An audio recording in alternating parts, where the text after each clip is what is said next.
So, considering all the great logos of the WHA, there was very few cartoon logos because most of the teams in the association were pretty rugged and pretty talented. But the one that had the cartoon logo probably was one of the most popular in the Minnesota region and in that section of the states. And of course, we're going to talk about the two versions of the Minnesota Fighting Saints. Now, based in St. Paul, Minnesota, technically there was two versions. We're going to get into that. They were one of the WHA's original 12, playing from 72 to 76. The second team was relocated from Cleveland, where the Crusaders played, and played for part of the 77 season. Neither edition of the franchise completed its final season of play.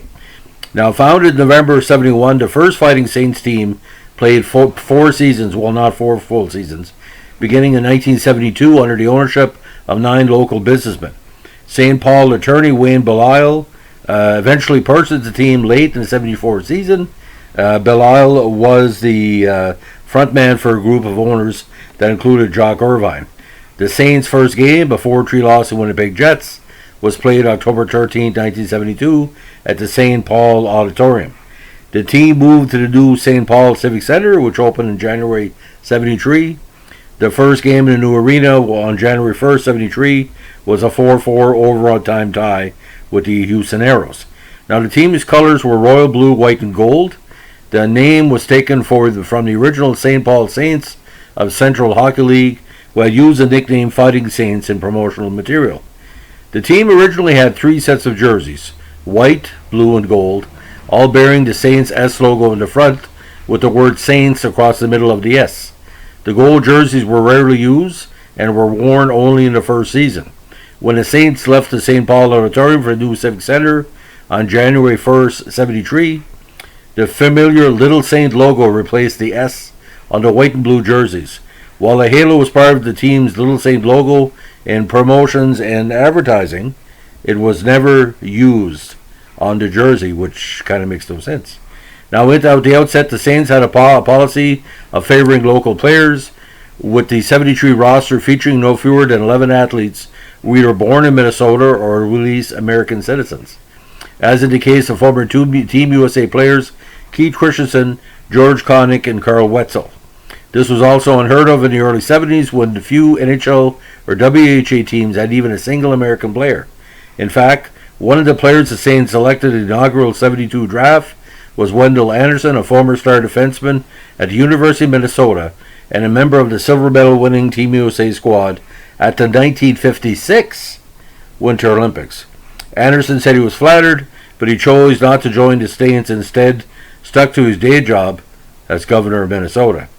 The Saints never missed the playoffs nor had a losing record, perhaps even more impressively given that they were in direct competition with the Minnesota North Stars of the established NHL.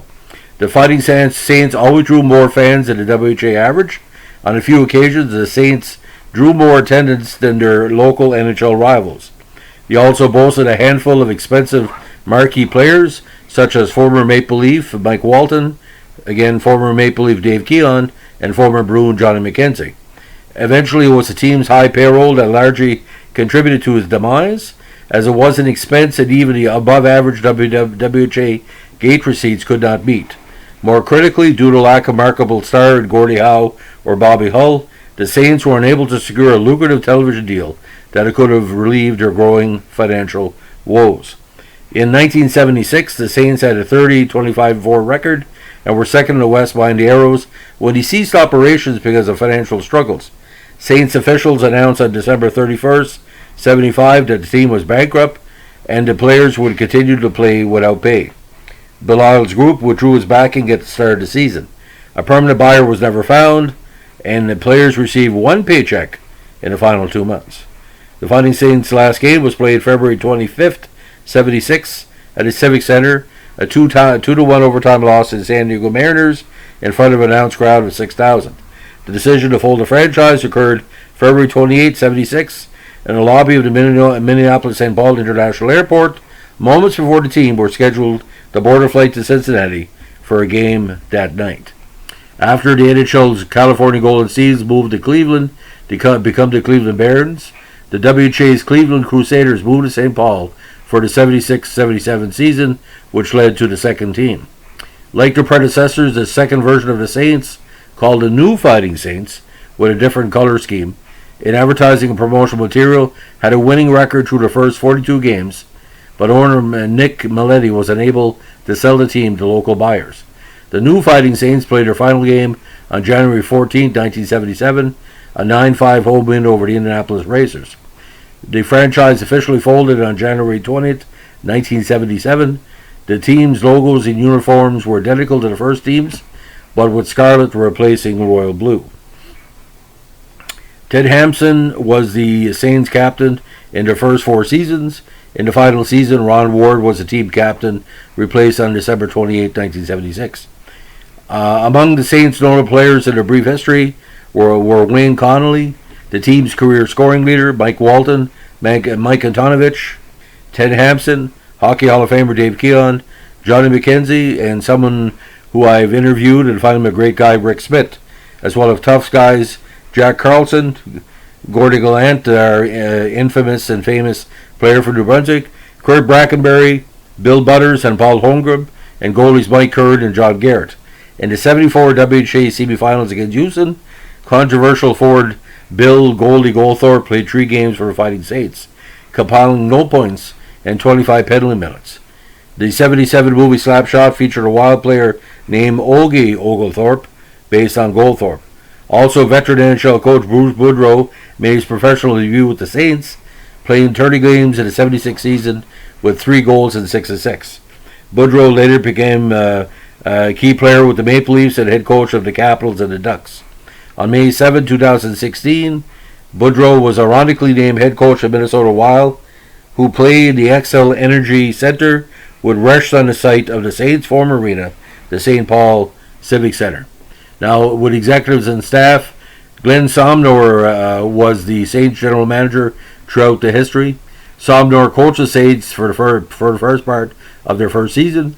When Somnor gave up his coaching duties, assistant coach Harry Neal took over as head coach, and Somnor coached the Saints again during the final season of 76-77. Neal became head coach of New England Whalers after the original Saints folded in 76, and later coached the Vancouver Canucks in the NHL. Overall, WHA record, the original Saints, 293 games, 154 wins, 127 losses, 12 ties. They also made the semifinals twice, losing in back-to-back years. 74 loss to the Arrows, 75 loss to the Nordiques. The second incarnation of the Saints ended up with a 19-8-5 record. Now, CBS did air a game between the Fighting Saints and Winnipeg from the St. Paul Civic Center. Now, in 74, one Saints game was also carried on PBS, but unfortunately, no local TV station aired games of the New Fighting Saints. So, if they would have had a TV contract like they have with the Minnesota teams in 2020, they could have survived. And any team that has Dave Keon and Wayne Connolly and Mike Walton, they're sort of like a baby version of the Bruins and or Leafs. But like I said, the affection here as well in the Maritimes, where Gordy Gallant and Oglethorpe play with them, they're always going to be a legend to many what he called old-time hockey fans. So that's the story of the 2 Minnesota Fighting Saints and New Fighting Saints. Hope you enjoyed the podcast. Give me a comment, like, and subscribe. Monetization is not part of my site, but any appreciative comments or subscriptions, likes are well appreciated because you are the fans and I'm doing it for the fans. Have a good one. Bye.